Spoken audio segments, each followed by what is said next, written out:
ব্যাপার দাঁড়িয়ে আছেন কেন? আসুন আসুন, রানা এসো এসো।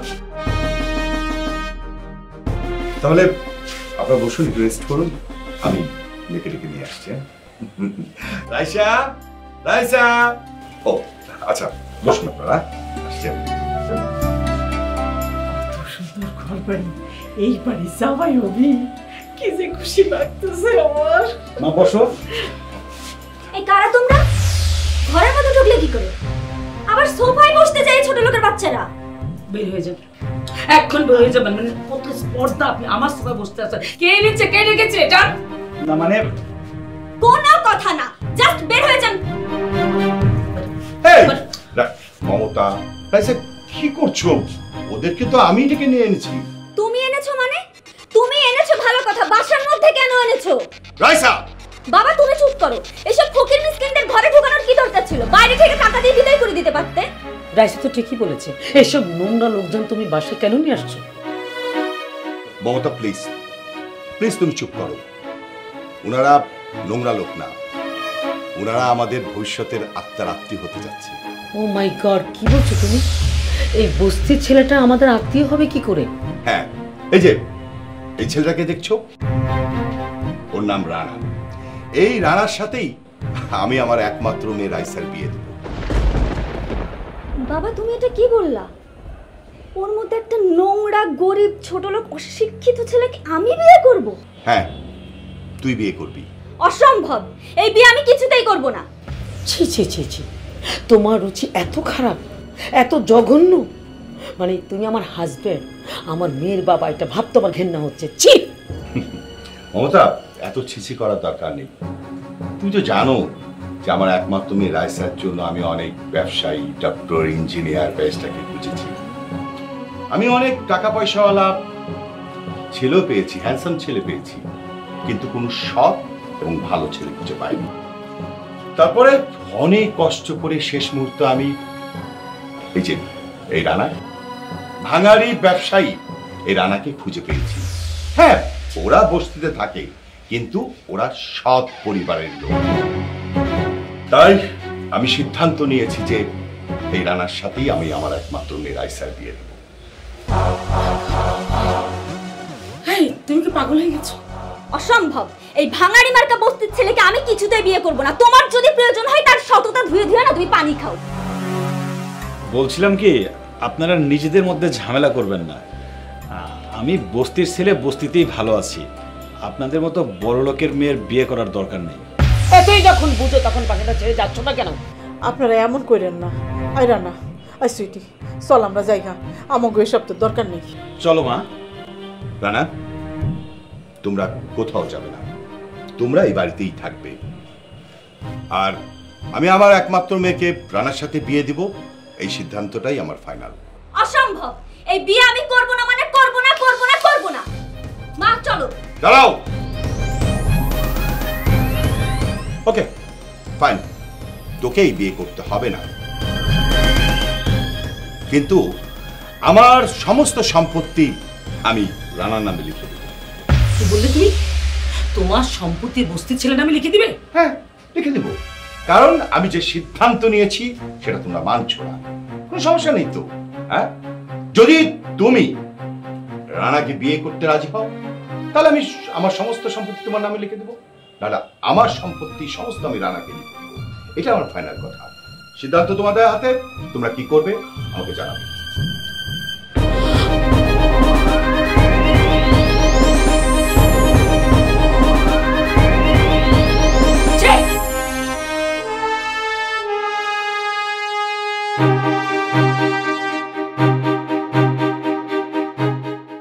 আল্লাহ জানে আমাকে কপালে কি লেখা আছে।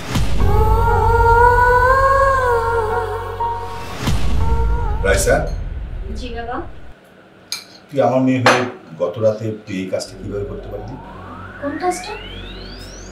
গত রাত তোর বাসা রাত ছিল, এই রাতে কেউ জামাইকে দা নিয়ে দৌড়ে দেয়? বেশ করছি। রানা, রানা কোথায়? মাকে নিয়ে বোনকে নিয়ে এসো, সকাল নাস্তা করবে। এসো এসো এসো। বেন বসো। বাবা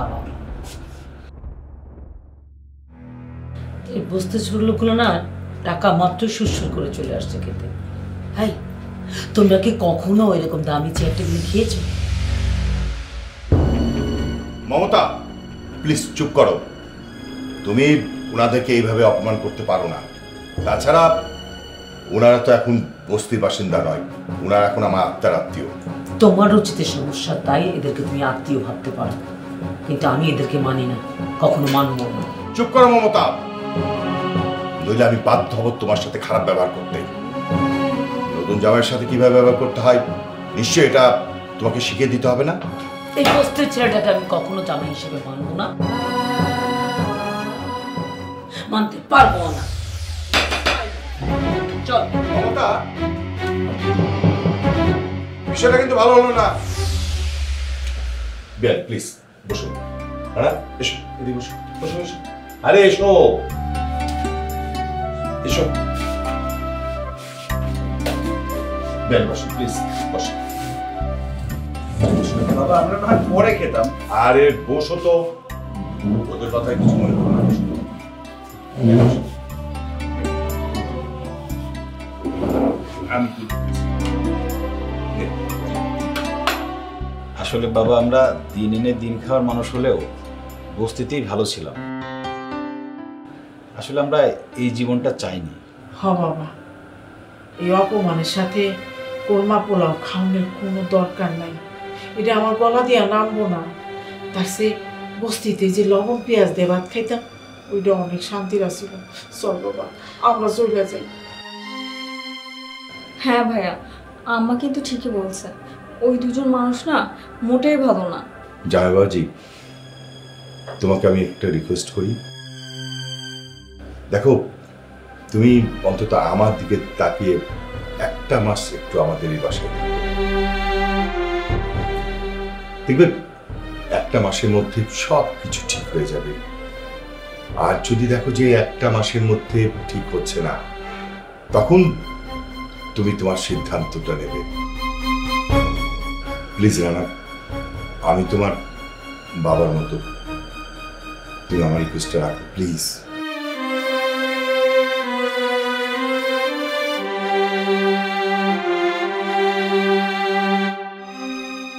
thank you Rana, thank you. বসে আছো কেন? শুরু করো নাস্তা। বেন প্লিজ খান। 1 মাস তো দূরের কথা, আমি না ওদেরকে 1 সপ্তাহের মধ্যে বাড়ি থেকে তাড়াবো। তুই ঠিকই বলেছিস, 1 সপ্তাহের মধ্যে দাঁড়াতে হবে। বিশ্বাস কর, ওদেরকে না আমার দেখলে গা ঘেন ঘেন করে। আমার কাছে মনে হচ্ছে আমার ঘরে জন্তু জানোয়ার হাঁটছে। ঠিক বলেছো মা তুমি। শোন, শুধু ওই হারামজাদাটাকে জাহান্নামে পাঠালে চলবে না, ওর মা বোন ওই দুটোকে জাহান্নামে পাঠিয়ে দিতে হবে। একদম ঠিক বলেছো মা তুমি। ওর মা আর ছোট বোনকে আঘাত করলেই ওকে ক্ষত বিক্ষত করা যাবে। বড় লোকের মেয়েকে বিয়ে করে বড় লোক হবার শখ না, ওর এই শখ আমি হাড়ে হাড়ে মেটাবো। তাই করতে হবে, তাই করতে হবে। এটা তুমি কি করলে? তুমি আমার গায়ে হাত তুলেছো কেন? তুমি কি লাশ সাহেবের বেটি যে তোমার গায়ে হাত তোলা যাবে না?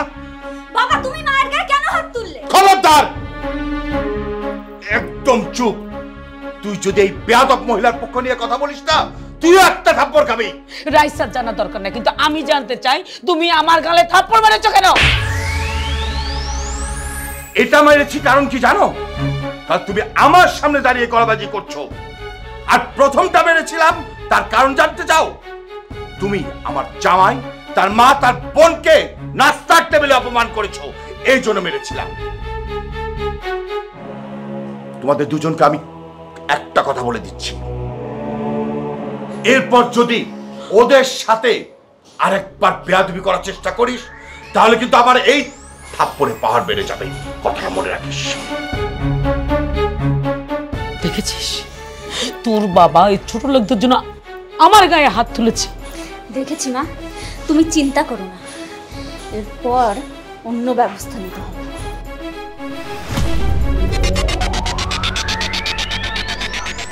ছোট লোকের বাচ্চাটাকে নাকি এবার কফি খাওয়াতে হবে। ওর বাপ দাদার 14 গোষ্ঠীটা কফি খেয়েছে, কফি বানান করতে দিল না, দাঁত ভেঙে যাবে। কফি। কি ব্যাপার, আপনি কফি নিয়ে আসছেন কেন? অন্য কাউকে বললেই তো হতো। সম্ভব না, আমার ভিলেন মার্কা বাবা আছে না, তার হুকুম আপনার জন্য কফি বানিয়ে নিয়ে আসতে হবে। জামাইকে নাকি বউ নিজে হাতে কফি বানিয়ে তারপর খাওয়াতে হবে, জামাইয়ের সেবা যত্ন করতে হবে। এর জন্য তোর মতো ছোট লোকের জন্য না আমাকে চুলা জ্বালিয়ে কফি বানিয়ে নিয়ে আসতে হয়েছে, বুঝতে পেরেছিস? স্বামীর জন্য কফি বানিয়ে নিয়ে আসছেন, এটা তো খারাপ কিছু না, ভালো তো। তোর মতো বস্তি মার্কা স্বামীর আমি গুল্লি মারি। এই ছোট লোকের বাচ্চা, তুই তো দূরে থাক, তোর ফ্যামিলির কেউ কখনো কফি চোখে দেখেছে? বউ, কফি যে শুধু বড় লোকরা খায় তা না, এখন রাস্তার পাশে ফুটপাতেও কফি পাওয়া যায়, 10-20 টাকা হলেই এক কাপ কফি খাওয়া যায়, এটা বড় ব্যাপার না। কি বললি তুই? এই ছোট লোকের বাচ্চা, তোর কাছ থেকে আমার শিখতে হবে কে কফি খায় আর কে খায় না। দাঁড়া, তোকে আমি জনমের মতো কফি খাওয়াচ্ছি নে। কি করলেন আপনি? হাত তুলে দিলেন। বেশ করেছি, তো সারা শরীর ফোড়া পড়ুক, বুঝতে পারছিস তুই? মা, মা সুইটি, তুই পানি নিয়ে আসো তাড়াতাড়ি। কি হয়েছে? পানি দাও, পানি দাও, আমার হাত পুড়ে গেছে, তাড়াতাড়ি পানি দাও। ভাইজান, তোমার হাতে কি পড়ছে? চা কফি কি কিছু পড়ছে? আরে তোর ভাবি হাতের পর গরম কফি ফলাই দিছে। কি বৌমা তোর হাতে কফি ফেলাই দিছে? কস কি তুই? ঠিকই বলছি, আগে পানি ঢালতে থাকো। মা, আমি আগেই বলেছিলাম ভাবি খুবই খারাপ মানুষ, ভাবি একদমই ভালো না। আসলে রে, কেমনে হাতটা পুড়াই দিছে আমার পোলার। ও বাপ, বাপরে, আমাকে এখানে থাকুনের আর কোনো দরকার নাই। এটা মানুষ না, 1 মাস কিভাবে থাকুন আমরা এখানে? হ্যাঁ, তাহলে তো তোর জীবনটা একেবারে সারখার হয়ে যাইব। তার চেয়ে ভালো তোর শ্বশুরে কইয়া চল, আমাকে ওই দামি বাড়ি, দামি খাবার, কোনো কিছু দরকার নাই, এই বৌমার আমাকে দরকার নাই। আমরা বস্তিতে থাকবো, নুন দিয়া ভাত খাবো, তাও তো শান্তিতে থাকতে পারো। আল্লাহর কাছে লাখ শুকুর বাবা, আমার কিচ্ছু চাই না, আমার পোলা ভাইয়া দুইটা যেন ভালো থাকে, আমি খালি এটা চাই। তুই চল, আর কেউ থাকার দরকার নেই, তুই আয় বাবা আয়। না মা, এই কথা কইও না, অন্তত এই বাসায় যখন আসছি 1টা মাস অন্তত থাকি, দেখি না কি হয়। ও বাপ, তুই কি বুঝতে পারতেছস? 1টা মাস অনেক সময়, অনেক সময় কি যে কি হয় আল্লাহ জানে। তার চেয়ে ভালো চল, আমরা চলে যাই। মা, আমি সব বুঝতে পারছি, আমার অনেক কষ্ট সহ্য করতে হবে, তোমাদেরও হয়তো অনেক কষ্ট সহ্য করতে হবে, কিন্তু তারপরেও 1টা মাস থাকি না, আসছি যখন, দেখি না কি হয়। কি রোদ রে বাবা, এই রোদের ভিতরে।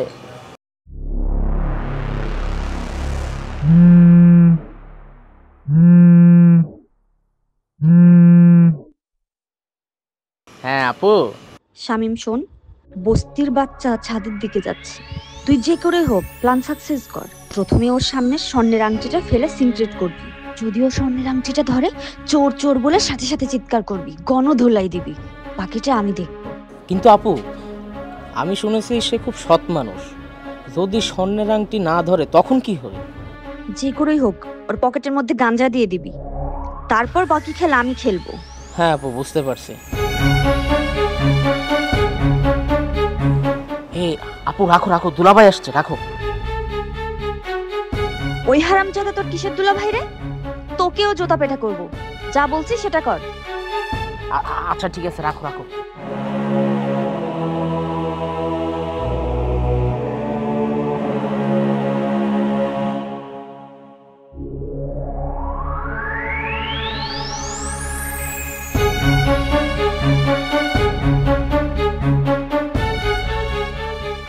আইরে শালা, দেখেও না দেখার ভান করে চোখ ঘুরে ফেললো, কি যে করি। আর ওরে কট দিতে না পারলে তো রাইসাপা উল্টা আমারে কট দিব। দুলাভাই, এটা কি দেখা যাচ্ছে কি? দেখেন তো, চকচক করতেছে। ও, ওটা মনে হয় একটা আংটি, স্বর্ণের আংটি মনে হচ্ছে, হয়তো কারো হারিয়ে গেছে, তোমার কাছে রাখো, কে খুঁজতে আসলে দিয়ে দিও। না না দুলাভাই, কারো হারায় নাই তো, আপনার পকেট থেকেই পড়ছে, আমি স্পষ্ট দেখছি। আরে না না, আমার পকেট থেকে কিভাবে পড়বে? হ্যাঁ, আমরা তো এত দামি জিনিস ব্যবহার করি না। যাক, যেহেতু জিনিসটা অনেক দামি, আপনি এক কাজ করেন, আপনি এটা আপনার বোনকে দিয়ে, সে খুব খুশি হবে। এই, আমি বা আমার পরিবার অন্যের কোনো জিনিস ধরিও না, তাকায়ও না, সেটা যত মূল্যবানই হোক। আরে দাঁড়ান দাঁড়ান দুলা ভাই, রাগ করতেছেন কেন? আপনি আরেকটা বার ভাইবে দেখেন, জিনিসটা দামি মূল্যবান, আপনি আপনার বোনরে দিলে অনেক বেশি খুশি হবে, আপনি লাভবান হবেন। এই বারবার এক কথা বলতেছি, পছন্দ হচ্ছে না না? বস্তির ছেলে বলে যা বোঝাবা তাই বুঝবো না। শোন, আর একবার যদি উল্টাপাল্টা কথা বলো, লোভ দেখাও যদি, এমন একটা দিব না লাঠিমের মতো ঘুরতে থাকবা শুধু, বুঝতে পারছো? দাঁড়ান দাঁড়ান দুলা ভাই, আপনি বারবার এত রাগ করতেছেন কেন? আমি তো আপনার ছোট ভাইয়ের মতন ভাই, বুঝেন না? সরি ভাই, আপনি কিছু মনে করেন না, আমার ভুল হয়ে গেছে। যাক, সমস্যা নেই, আমি এটা দেখতেছি যে রাস্তাঘাটে যে থাকবে তার আমি দিয়ে দেবো। আচ্ছা ঠিক আছে, ঠিক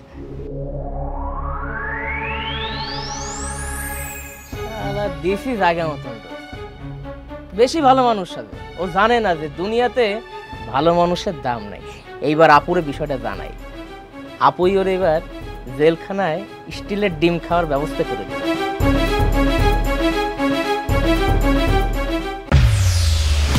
এই ফ্ল্যাট থেকে আমাদের থানায় কল করা হয়েছিল, কে কল করেছে? জি অফিসার, আমার মেয়ে রাইসা কল করেছে। হ্যাঁ, আমি ফোন করেছিলাম। তাহলে বলুন, সেই মাদক ব্যবসায়ী কই? এই সেই মাদক বিক্রেতা, দেখতে আলা ভোলা, মনে হয় ভাজা মাছটা উল্টে খেতে জানে না। দেখেন দেখেন কি সুন্দর অভিনয় করছে, মনে হচ্ছে সে কিছুই জানে না। আমি মাদক বিক্রেতা মানে? বৌমা, তুমি আমার এই সৎ পোলাটা, আলা ভোলা পোলাটারে তুমি মাদক ব্যবসায়ী বানাই দিলা? বাপ রে বাপ, মা ছেলের অভিনয় দেখি সাংঘাতিক। আর কোন অভিনয় কাজে দিবে না, আপনারা কট খেয়ে গেছেন। আমরা অভিনয় করব কেন? আমরা কি সারাদিন আপনাদের মতো শয়তানি বুদ্ধি নিয়ে থাকি? এই ছোট লাগা যাচ্ছে, আওয়াজ নিচে কর, গলার স্বরটা একটু নিচে নামিয়ে কথা বল। পুলিশ যখন চার্জ করবে তখন বুঝবি কত দামে কত চাল। আমাকে সার্চে ভয় দেখে লাভ নেই। গাঞ্জা খাওয়া তো দূরের কথা, আমি কখনো টাচও করিনি। সার্চ করলে বোঝা যাবে তুই ভালো মানুষ না গাঞ্জার ব্যবসায়ী। জানা ও বাপ, এগুলি কি হইতেছে? আমি তো কিছুই বুঝতে পারতেছি না। মা, তুমি অযথা চিন্তা করো না তো। তুমি তো জানো তোমার ছেলে কোনো অন্যায় করে না। জানি তো, কিন্তু এসব আমি কি দেখতেছি? কিছু হবে না, আপনি চেক করতে পারেন।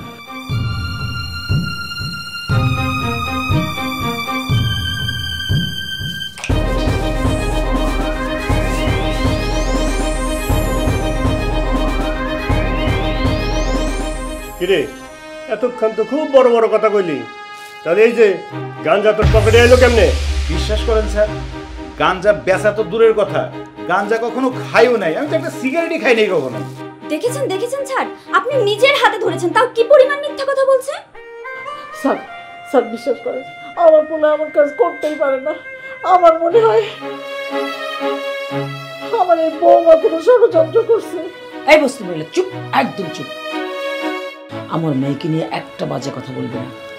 এরকম ছেলে যখন জন্ম দিয়েছিলে তখন খবর ছিল না, মনে ছিল না? আন্টি, আমার ভাই এরকম কাজ করতেই পারে না। আমার ভাই এরকমটা না, আমার ভাই অনেক ভালো। আপনারা মা মেয়ে মিলে আমার ভাইকে ভাসাচ্ছেন, আর আপনারা দুজন খুবই জঘন্য মানুষ। চুপ কর ফকিন্নির বাচ্চা, আর একটা কথা বলে না, এক চড় মেরে তোর গলার স্বর নামিয়ে দিব। আমার সাথে এরকম জঘন্য কাজ করতে আপনার কলিজা কি একবারও কাঁপলো না?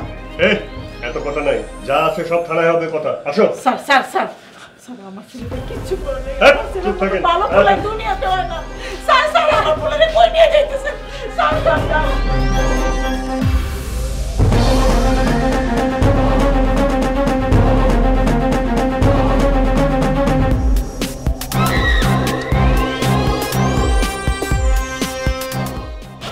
মা, বাবা হয়ে হারামজাদাকে ছাড়াতে থানায় গেছে।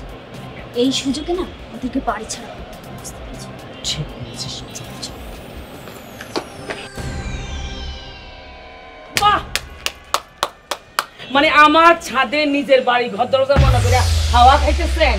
এই ফকিন্নির বাচ্চা, তুই এখানে কি করে? তোর পোলানা জেলে গেছে, এখানে বসে রয়েছিস কেন? পোটলা পাটলা ইয়া আমার বাড়ি থেকে বাইরে।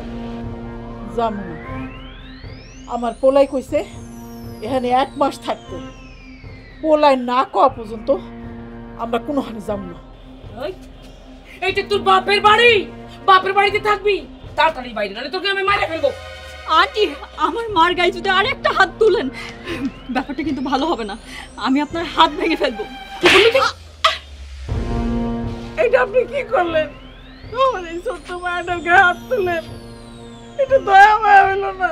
তোরাই বাড়ি ছেড়ে না গেলে এখন তো শুধু হাত তুলছি, এরপরে পরিণাম কিন্তু আরো ভয়ানক হইব। দেখিস নাই তোর ছেলেরা কিভাবে ফাঁসিয়ে জেলে পাঠাইছি? তোরা যদি এই বাসা ছেড়ে বস্তিতে না যাস তোদের অবস্থা আরো ভয়াবহ হবে। আমার পোলাই যখন কইছে এই আনে 1 মাস থাকতে, আমার উপর দিয়ে যত ঝড় ঝাপটা যায় যাক, আমরা এখান থেকে বস্তিতে যাব না। কিভাবে যাইতে হয় সেটা আমার ভালো করে জানা আছে। যাবি এখানে তোরা আমাদের জীবন মনে করছস? মনে করছস? মনে করছস? যাবি না? যাবি না? যাবি না? যাবি না? যাবি না? যাবি তো? যাবি তো? যাবি তো? যাবি তো? যাবি তো? চল, হাতটা নষ্ট করতে চাই না, চল চল চলো। আল্লাহ গো, যাব না, কোনো হানেই যাব না। আমার পোলাই যতক্ষণ না করবো আমরা কোনো হানেই যাব না। আমরা কোথাও যাব না।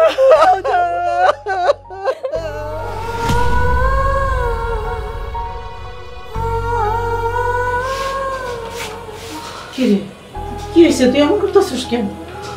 মা, আমার না খুব ক্ষুধা লাগছে, আমি আর ক্ষুধায় এইভাবে বসে থাকতে পারতেছি না মা, আমার খুব ক্ষুধা লাগছে মা। এখন আমি খাম কই পাবো? আমার কাছে চাইলে তো খাম দিব না।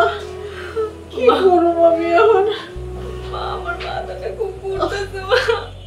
রাখ দি হবে আয় দেখো কইটা খাম দেন, আমার মায়ের না খায় মরে যেতেছে গো। আপনার সমস্যাটা কি? ভেবে করছেন কেন?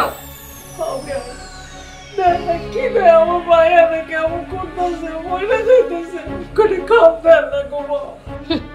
খাবার দিব কি দিব না সেটা তো পরের কথা। আপনারা যে বাড়িতে থাকছেন ভাড়া স্বরূপ আমার সব কাজ করে দিতে হবে। বলতে পারেন কাজের লোকের সব কাজ আপনাকে করতে হবে। বিয়াই, এটা আপনি কি কইতেছেন? আমি তো আপনার বিয়াই লাগি, আপনার বাড়ি আমি কেমন করে কাজ করব? এইটা আমার পক্ষে সম্ভব না। সম্ভব না মানে? সম্ভব না হলে সম্ভব করতে হবে। আমার বাসার সব কাজ আপনি না করলে আপনার চুলের মুঠি ধরে আমি সব কাজ করে জোর করে করাবো। মা, আল্লাহ আমাদের কোন জায়গায় এনে ফেলেছে? এটা তো মানুষ না, জানোয়ারের থেকে হবে অনেক বেশি খারাপ। মা, এই মেয়ে, কি বলি তুই? কথা বলবি না, একদম চুপ, না হলে কিন্তু তো এই যে 2টা ছোট আছে না, একদম সুতোই দিলে সেলাই করে দেবো। ওই সুইটি, তুই কোনো কথা কইস না মা। আপনি কি আমার কথা বুঝতে পারেন না?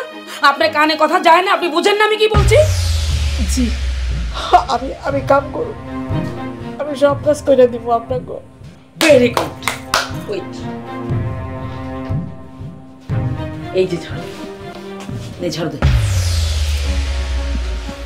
দিতেছি। মাজা নোয়াইয়া বাঁকা হ, ব্যাংকস হ, ব্যাংকস হ। ঝাড়ু দে, সুন্দর করে ঝাড়ু দে। ঝাড়ুটা শুন, আগে কত কাজ বুঝে নি। ঝাড়ু দেওয়া শেষ হলে হাঁড়ি পাতিল মাজবি, হাঁড়ি পাতিল মাজা ফার্নিচার মুছবি, ফার্নিচার মুছা কাপড় ধুবি, তারপর বাথরুমটা সুন্দর করে ওয়াশ করবি।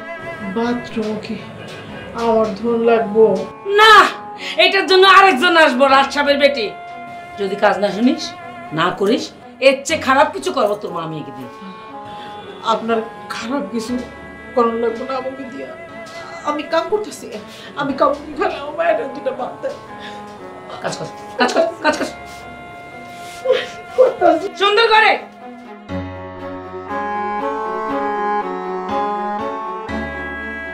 মা, তোমার তো এমনিতেই শরীরটা খারাপ, তুমি এই কাজগুলো করো না, তুমি আমার কাছে এসে বসো। আমার খাওয়ান লাগবে না, তুমি বসো আমার কাছে। আমার করণই লাগবো, তোকে বাঁচানোর লাগে আমার করণ লাগবো। আমার বলার না জেলের মধ্যে ওরে ছাড়াই দেব, ওরে একটা মাস দেখতে দেখতে কাটাছে বাবা। আমি কাম করি, কাম করলে ভালো হইব, কাম করলে ভালো হইব।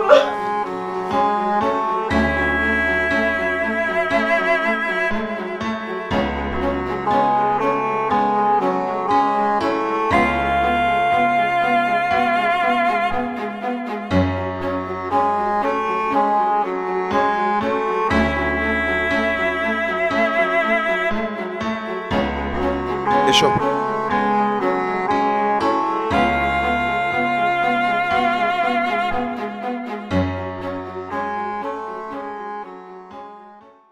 মা,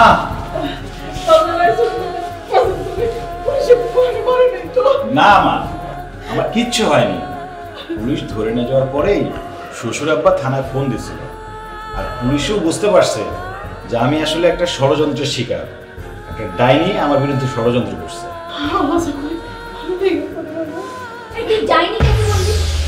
যে আমাকে ফাঁসিয়েছে মিথ্যা ষড়যন্ত্রে, তাকে ডাইনি বলছি। বাবা, তুমি এই ফকিনীর বাচ্চাগুলোকে লাথি মেরে আমাদের বাসা থেকে বিদায় করছো না কেন? কেন কেন ওদেরকে বস্তিতে পাঠাবো? তুই যদি আমার মেয়ে না হতিস আর তোর মা যদি আমার ওয়াইফ না হতো, তোদের দুজনকে আমি লাথি মেরে বস্তিতে পাঠিয়ে দিতাম। কারণ তোরা দুজনেই মানুষ হিসাবে জঘন্য লেভেলের খারাপ। শুনেছিস, ওই বস্তির লোকগুলো না তোর বাবার জাদুটনা করেছে, তাবিজ করেছে। ও আমাদের ওদের পক্ষে কথা বলতেছে, আর আমাদেরকে সহ্য করতে পারছে না। অত বছর বলে লাভ কি? ও তো একটা ক্লাসলেস, তোর বাবাও একটা ক্লাসলেস। একদম ঠিক কথা বলছো, ঠিক বলছো তুমি। আমার ক্লাস খারাপ বলে তোমার মতো একটা জঘন্য মহিলাকে নিয়ে এতটা বছর ধরে সংসার করছি। একটা কথা কান খুলে দুজন শুনে রাখো, আজকের পর থেকে তোমরা দুজন যদি ওদের পেছনে লাগতে আসো না, তোমাদেরকে লাথি মেরে বাসা থেকে বের করে দেবো। এটাই আমার ফাইনাল কথা। রানা, ভিতরে চলো, চলো ভিতরে চলো। আচ্ছা,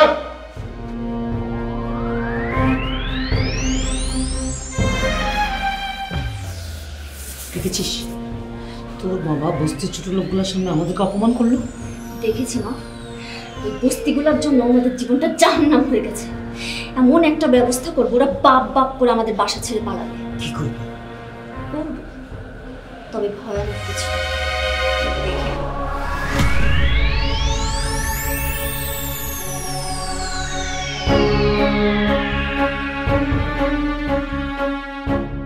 আচ্ছা আপা, কি হইছে? আপনার মন খারাপ কেন? মানে মনে তো হইতেছে অগ্নিগিরি জ্বলতেছে আপনার। তার থেকে কম না। শোন, ওই হারামজাদাটার বোন একটু পর ছাদে আসবে, নিচে ওর মার সাথে আলাপ করছে শুনলাম। ও ছাদে আসতেই ওকে ছাদ থেকে ধাক্কা দিয়ে ফেলে দিবি। কি বলেন আপা?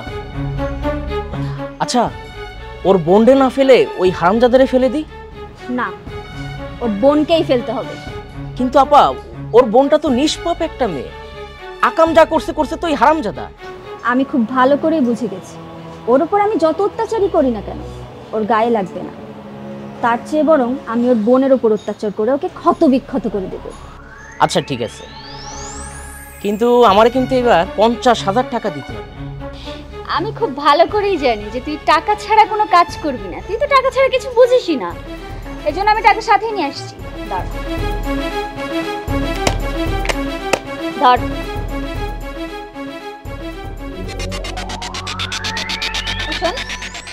কাজ কিন্তু ঠিকঠাক হচ্ছে, একটু যদি 19-20 হয়েছে তোর একদিন কি আমার একদিন। আহা আপা, আপনি কোনো চিন্তাই করবেন না, এমন সিস্টেম করব ওর বোন যাবে পরপারে, ও আর ওর মা যাবে জেলের ভিতরে।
ভাই সুইটি, সুইটি বোন, কি বোন? ছাদ থেকে ফেলে দিছে। দেখি দেখি বোন বোন ভাই, ডাক্তার কাছে ধরেন তো। ধরেন ধরেন ধরেন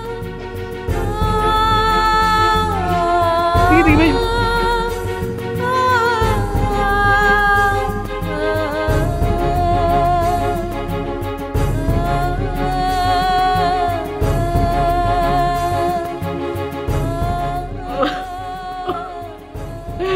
আল্লাহ গো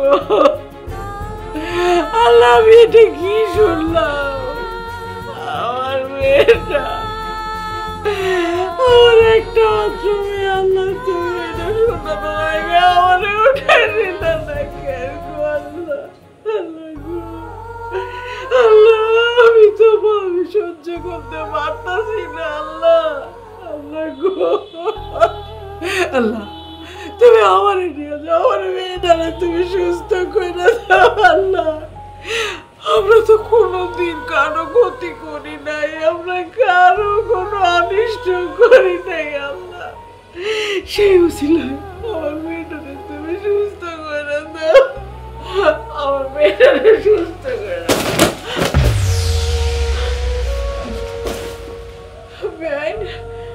আপনি কি করতেছেন? এই ফকিন্নির বাচ্চা, তুই মুখে কোন সাহসে আমার বেআইন বলে রাখিস? আপনি তো আমার বিয়েকে হাতে কি করবেন? কি কবি মানে কি কবি? ব্যথা পাইতেছি। ও ব্যথা লাগে?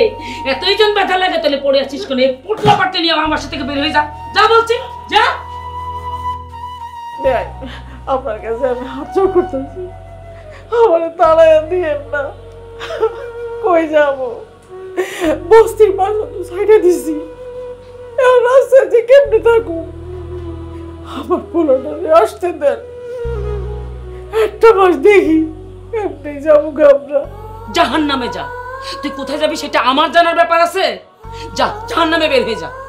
দয়া করেন আমার পোলাটারে আসতে দেন, আমার পোলাটা মায়াটারে আসতে দেন, আমি চলে যাবো, একটু সময় দেন।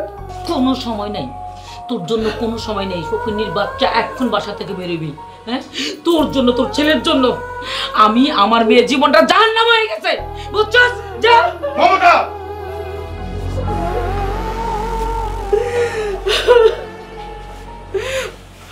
ভাইজান, ভাইজান আমার মেয়ে কেমন আছে? হ্যাঁ, সুইটি আগের চেয়ে অনেক ভালো আছে। আমি সুইটির সমস্ত চিকিৎসা ব্যবস্থা করে দিয়েছি, আর এখন থেকে সুইটির পাশে রানা সবসময়ই থাকবে। অল্প সময়ের মধ্যে সুইটি বাসায় চলে আসবে। ভাইজান, আমার ভাইটা সুস্থ হইব তো ঠিক মতো, আমার বিয়ে দিতে পারুন তো? আপনি তো জানেনই গরিব মানুষ আমরা, আমাকে কোনো সমস্যা হইলে বিয়ে দেওয়া যায় না। না না, কোনো অসুবিধা হবে না, আমি তো আছি, আপনাদের পাশেই আছি। দেখুন, আমি আপনার কাছে ক্ষমা চাচ্ছি, আসলে সব কিছুর জন্য আমি নিজেই দায়ী। না না ভাইজান, আপনি তো কোনো অন্যায় করেন নাই, দোষ করেন নাই, আপনি তো ভালো মানুষ, ফেরেশতার মতো মানুষ, আপনার কোনো দোষ নাই। কপাল। আচ্ছা বেন, টেনশন করবেন না, আপনি যান রুমে গিয়ে একটু রেস্ট নেন প্লিজ, যান।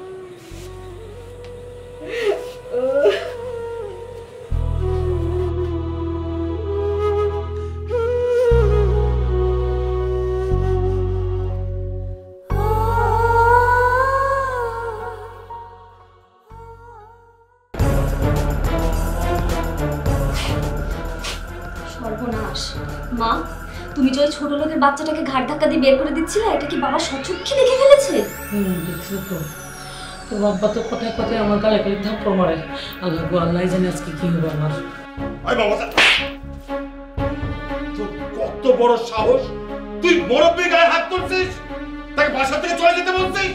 এই কত বড় সাহস তোর! ভালো করেছি, তুমি যদি এই বস্তির মহিলাকে বাড়ি থেকে বের করে দাও, এর চেয়ে খারাপ কিছু হবে। হ্যাঁ হবে, এর চাইতে বেশি কিছু হবে। তোর মতো একটা জঘন্য মহিলাকে এই বাড়ি থেকে তালাক দিয়ে বের করে দিব।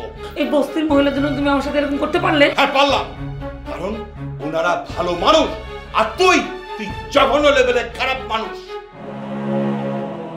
এই রাইসা, জি বাবা। সুইটিকে কে ধাক্কা দিয়েছিল? আমি তো কিছু জানি না। তুই জানিস না? না বাবার সঙ্গে মিথ্যে কথা বলছিস।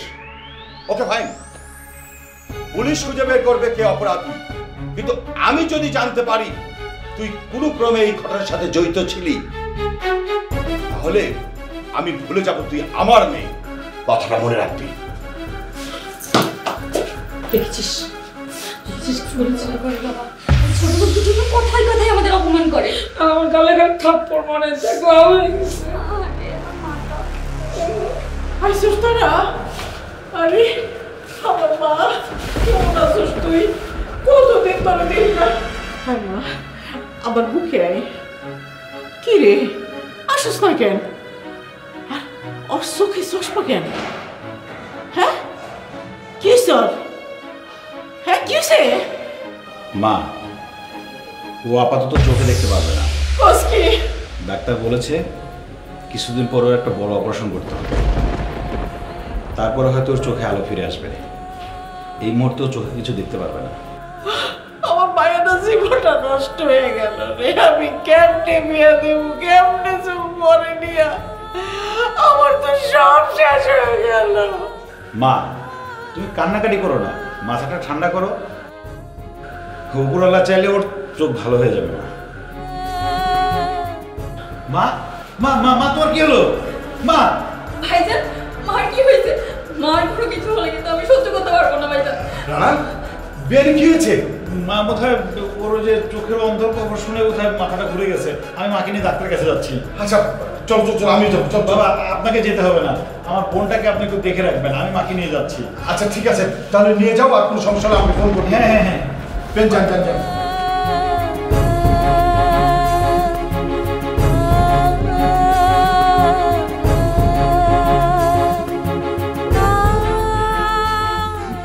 মা তোমার কি হয়ে গেল ভাই? একটু তাড়াতাড়ি যান না মা। আল্লাহ, আমার মাটার কি হয়ে গেল মা? ভাই সামনে হাসপাতাল আছে ভাই, একটু তাড়াতাড়ি যান ভাই। মা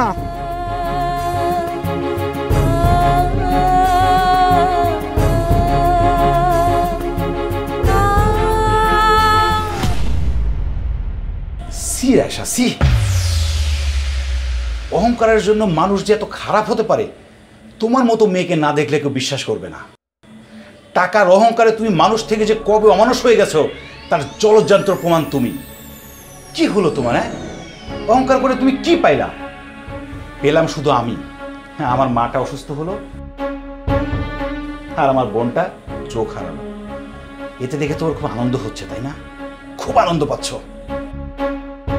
ঘৃণা লাগে তোমাকে দেখলে, তোমাকে দেখলে করুণা হয়। কেন জানো? তোমার মতো মেয়ে আমাকে বিয়ে করার কখনো যোগ্যতা রাখে না। বিয়ে করা তো দূরের কথা, তুমি আমার স্যান্ডেল টানার যোগ্যতাও রাখো না। শুধু তোমার বাবা, সে একজন নিখাত ভালো মানুষ, তার জন্যই তুমি এই সুযোগটা পেয়েছিলা। তুমি কি ভাবছো আমি তোমার এই বাড়ি গাড়ি সয় সম্পত্তির জন্য তোমারে বিয়ে করছি? এটা ভুল ভাবছো।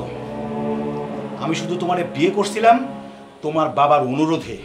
তোমার বাবা নিজে গিয়ে আমাদের বাড়িতে অনুরোধ করছে তোমাকে বিয়ে করে তোমাকে মানুষ করার জন্য। মারে, এই পৃথিবীতে সত্যিকারে ভালোবাসা পাওয়া অনেক কঠিন, অনেক অভাব। জানিস, তোর ফুপি ছিল, তার সাথে একটা অমানুষের বিয়ে হয়েছিল। কিছুদিন পর তোর ফুপি গলায় ফাঁসি দিয়ে মারা গিয়েছিল। লোকটার না টাকা পয়সা কোনো কিছু অভাব ছিল না, কিন্তু একটা মানুষের টাকা পয়সা থাকলেই হয় না। টাকা পয়সা দিয়ে মানুষ সুখ কিনতে পারে না রে মা। আমি চাই না তোর জীবনটা ফুপ্পির মতো হয়ে যায়। গত 3টা বছর আমি তোর জন্য শুধুমাত্র একটা ভালো পাত্রের জন্যে অনেক খোঁজ করেছি, কিন্তু কোথাও পাইনি। শেষ পর্যন্ত বসতে গিয়ে প্রাণার সন্ধান পেয়েছি। প্রাণার মধ্যে কোনো লোভ নেই, হিংসে নেই, অহংকার নেই। এরকম একটা ছেলেকে তুই চিনতে পারলি না, উল্টো তার পরিবারটাকে ধ্বংস করে দিলি না। কাজটা তুই মোটেও ভালো করিসনি। এই জন্য তোকে শাস্তি পেতে হবে, চরম শাস্তি পেতে হবে। তুমি আমার কাছে ডিভোর্স চাইছিলা না? আমার কাছ থেকে মুক্ত হইতে চাইছিলা, তাই না? বস্তির ছেলের কাছ থেকে বড় লোকের মেয়ের মুক্তি দিলাম তোমাকে মুক্ত করে। 1 তালাক, 2 তালাক, 3 তালাক। অফিসিয়াল পেপারস সেটাও আমি জানি, এটা পাঠিয়ে দেবো, অসুবিধা নেই। আজকে থেকে, এখন থেকে তোমার সাথে আমার সব সম্পর্ক শেষ। কিন্তু শেষ হয়েও শেষ হলো না। তুমি যে অন্যায় করছো, আমার মাটাকে অসুস্থ করছো, বোনটাকে অন্ধ করছো, তার শাস্তি তো তোমাকে পেতেই হবে। সেটা তো এখনো বাকি।